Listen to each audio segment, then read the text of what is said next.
From midnight tweets to drinking bleach to tear-gassing citizens and staging a photo op, we knew Trump was out of control when he was president.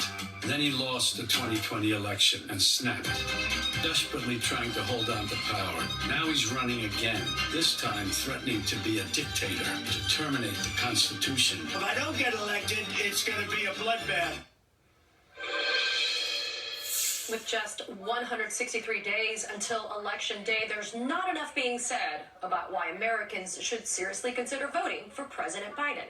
How about the strongest 2 years of job growth in history, the lowest unemployment rate in 50 years, the more than 40 million Americans set to benefit from his student loan relief programs, a historic investment in the country's infrastructure, protecting marriage for LGBTQI+ and interracial couples. How about the first Black woman Supreme Court justice and appointing 200 judges? Joining me now is Delaware Congresswoman and candidate for United States Senate, Lisa Blunt Rochester. She's also a national co-chair of President Biden's re-election campaign. Congresswoman, it's an honor to have you on the show. I could have gone on longer. I mean, President Biden has all of these accomplishments, and yet they still don't seem to be resonating clearly with voters the way that they should be. How does Biden crack that code? Well, first of all, Katie, it is an honor to be on your show.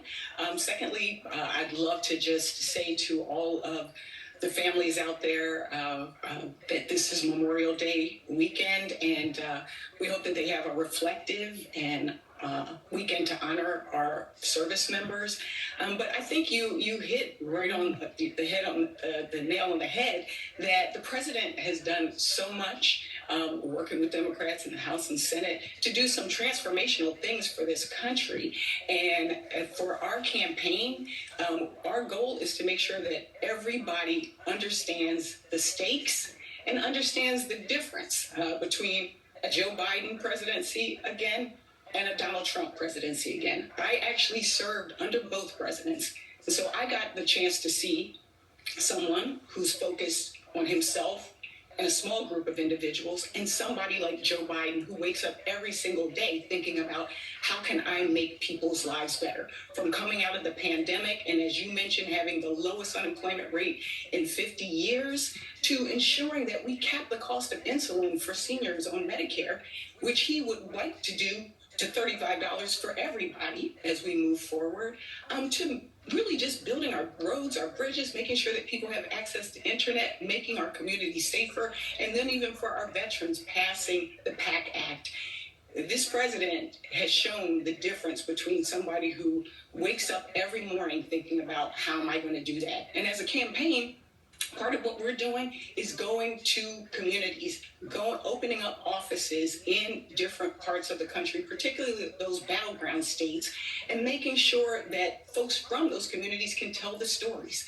I think of so many people who have now come up to me and talked about student debt relief. What they've said, I mean, he's been able to relieve $160 billion.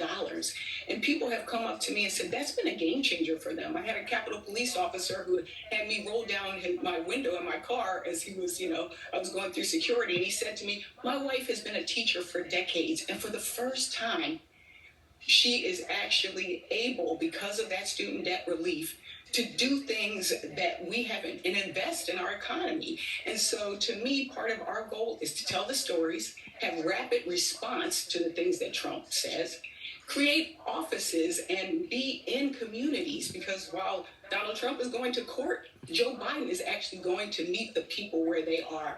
And we believe that we will prevail, and Joe Biden and Kamala Harris will win again. Even the vice president on her opportunity tour, an economic opportunity tour, is getting out there and touching the people. And that's why we're working to make sure people connect their vote to all of the things that this administration has been able to do and what we will do in the next 4 years.